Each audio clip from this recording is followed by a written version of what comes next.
This is Dr. Atul Kumar Bhatnagar from Government PG College, Khetri for MCOM Business Administration students final year.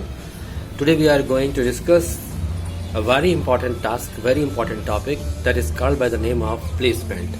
बच्चों, placement is another very important task. बहुत important task है कि जब आपने अपने कर्मचारियों को चुन लिया, सिलेक्शन कर लिया, बहुत सारे जो स्टेप्स थे उन सारे स्टेप्स को आपने पूरा कर लिया.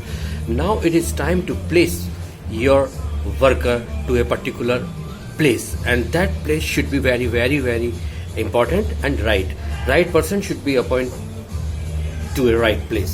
So पिगर्स और मायर्स ने भी कहा है कि प्लेसमेंट से हमारा आशय जो हमने लोग चुने हैं तो चयनित आवेदक को सौंपे जाने वाले कार्य का निर्धारण करना. जो भी सौंपे गए आपके कार्य हैं उसका निर्धारण आपको कर लेना चाहिए और उससे किसी पर्टिकुलर डिपार्टमेंट में अधिकारियों के अधीन नियुक्ति देनी होगी, आपको उसको प्लेसमेंट करना होगा. तो प्लेसमेंट क्या है? बहुत इंपॉर्टेंट काम है जिसमें हमने उन प्रार्थियों को जिन्हें हमने स्वीकार किया है संस्था के लिए, तो उन्हें हम क्या करेंगे, कार्यों का डेलीगेशन करेंगे, कार्यों का निर्धारण करके उन्हें कार्य सौंपेंगे और हम उसे ये कहेंगे कि आपका ये विभाग है, ये आपका सुपीरियर बॉस है और आपको इस विभाग के अंदर कार्य करना है. तो सामान्यतः ये बहुत सिंपल काम है, लेकिन फिर भी इस काम को एक बड़े संगठन और छोटे संगठनों में अलग अलग दृष्टिकोण से आपको ध्यान में रखना होगा.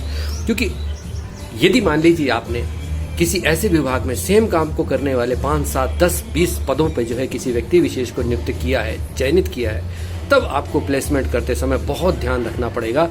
क्योंकि हर व्यक्ति एक अच्छे अधिकारी के अधीन अपने आप को कार्य करने के लिए प्रस्तुत करना चाहता है.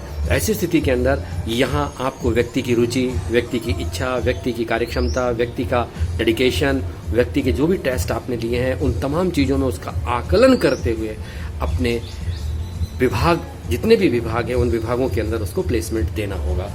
तो यदि आपने यहाँ हल्की सी भी, बारीकी से भी कोई चूक कर दी तो कर्मचारी के मोराल में, मनोबल में भारी जो है क्या नाम गिरावट आएगी. और हो सकता है यदि आपने उसका प्लेसमेंट उचित ढंग से नहीं किया तो वो 2, 4, 5, 6 महीने के अंदर संस्था छोड़ करके भी जा सकता है. ऐसी स्थिति में आपकी लेबर टर्नओवर रेट में फिर वृद्धि होगी, आपका ट्रेनिंग, आपका भर्ती, आपका जो भी सारे प्रोसेस आपने पहले किए हैं वो सब आपको जो है रिक्रूटमेंट के लिए करने अनिवार्य हो जाएंगे. तो ऐसी स्थिति में आपको अपने कर्मचारियों का जो प्लेसमेंट है वो प्लेसमेंट बहुत बहुत बहुत सावधानी पूर्वक करना होगा. यही सिद्धांत आपने हेनरी फेयोल का पढ़ा होगा कि सही व्यक्ति को सही स्थान पर संगठन में नियुक्ति मिलनी चाहिए. ये वही बात है, क्योंकि यदि सही व्यक्ति को सही काम और सही व्यक्ति के अधीन काम करने का मौका नहीं मिलेगा तो लेटर और सूनर ही विल डेफिनेटली